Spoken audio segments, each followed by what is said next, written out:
11ই August উত্তর কলকাতার 12 নম্বর ওয়ার্ডে যামিনী কবিরাজ রো কল্যাণ সংঘের দুর্গাপুজো খুঁটি পুজোর মাধ্যমে 85তম বছরে পদার্পণ করল।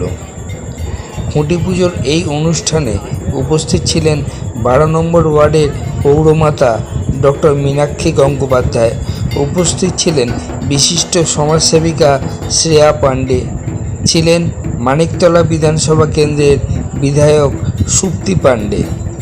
এছাড়াও এই অনুষ্ঠানে এক স্বাস্থ্য শিবির অনুষ্ঠিত হয়, যেখানে সম্পূর্ণ বিনামূল্যে সমস্ত রকম স্বাস্থ্য পরীক্ষা করা হয়। এছাড়াও ছিল ছোটদের নৃত্যের অনুষ্ঠান।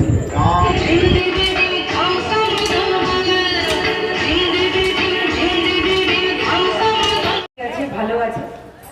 যামিনী কবিরাজ নামটাই এত সুন্দর, আর কল্যাণ সংঘ যামিনী কবিরাজ কল্যাণ সংঘ, পুরো নামটার মধ্যে একটা আর্টিস্টিক ব্যাপার আছে। আর 12 নম্বর ওয়ার্ডটা টোটাল আর্টিস্টিক, এক একটা জায়গা, এক একটা দেয়াল, এক একটা বাড়ি। আপনি দেখবেন যে কোনো গলিতে যদি ঢুকেন, ডান দিক বাঁ দিকে বাড়ি দেখলে বলে না চোখ জুড়িয়ে যায়, আমার 12 নম্বর ওয়ার্ডটা সেরকম। ডান দিক বাঁ দিক সব বাড়িগুলো এত সুন্দর।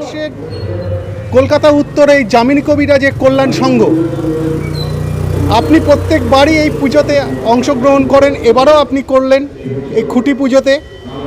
কেমন লাগছে, কি বলবেন এবারে পুজো নিয়ে?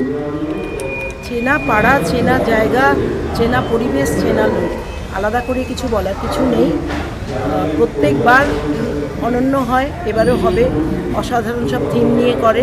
গতবার ট্রাম নিয়ে করেছিল, গোটা প্যান্ডেলটাই একটা ট্রামের মতো। তো এবার করছে কি বলবো না, কিন্তু নিশ্চিতভাবে এলে বুঝতে পারবেন যে এবারে পুজোর মণ্ডপটা আমাদের অত্যন্ত প্রিয় একটা থিম নিয়ে, আমরা প্রতিদিন যার সঙ্গে জড়িয়ে থাকি এমন একটা জিনিস নিয়ে এবার পুজো হবে। নিশ্চিতভাবে খুব ভালো। এবারে নতুন ব্যাপার, আপনি বিধায়িকা। অন্যান্যবার আপনি জনপ্রতিনিধি হিসেবে থাকেন, এবার আপনি বিধায়িকা, কি বলবেন? বিধায়িকা তো জনপ্রতিনিধি।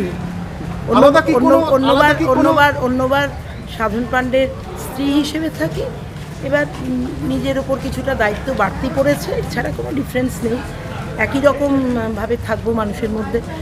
শুভ দিনে উত্তর কলকাতা যামিনী কবিরাজের 85তম বর্ষের দুর্গাপুজোর শুভ সূচনা হলো খুঁটি পুজোর মাধ্যমে। কি বলবেন, আজকে কেমন লাগছে এই খুঁটি পুজো এসে? যামিনী কবিরাজের এই পুজোটা আসলে একটা পারিবারিক পুজোর থেকে তারপর আজকে এই যে প্রায় 100 বছরে পৌঁছেছে, কিন্তু পারিবারিক ঐতিহ্য এখনো এখানে পুজোটাই ধরে রাখা হয়েছে। এই সময় পুজোর কদিন বাড়ির মেয়েরা সবাই এখানে পুজোর মধ্যে ইনভলভ থাকেন, সকলে মিলে আনন্দ করে পুজো করেন। ছোট্ট করে মা দুর্গা আসেন, আবার সঙ্গে একটা থিমের সাথে মা দুর্গা থাকেন, ফলে সাংস্কৃতিক এবং ঐতিহ্যের মেলবন্ধনের নাম যামিনী কবিরাজ।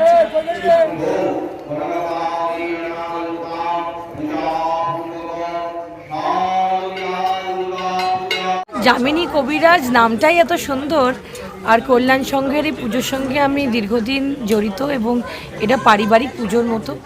আমরা এখানে আসি এবং একই পরিবারের মতো। কখনো এখানে হেলথ চেক আপ এই বাড়িতে হয়, বাচ্চাদের সঙ্গে বাচ্চারা একটু নাচ গান করে। এখানে পাড়ার যারা দিদি বৌদিরা আছে তারা সুন্দরভাবে সেজে প্রোগ্রামটা করে, এবং ছোট্টর ওপর যদি সব থেকে সুন্দর বলতে পারি পুজো কিছু হয় তাহলে সেটা যামিনী কবিরাজ। একবার রেল হয়েছিল, এটা ছোট্টর ওপর খুবই সুন্দর করে সবসময় পুজোটা করে, এবং এই পাড়ার যে আন্তরিকতা এবং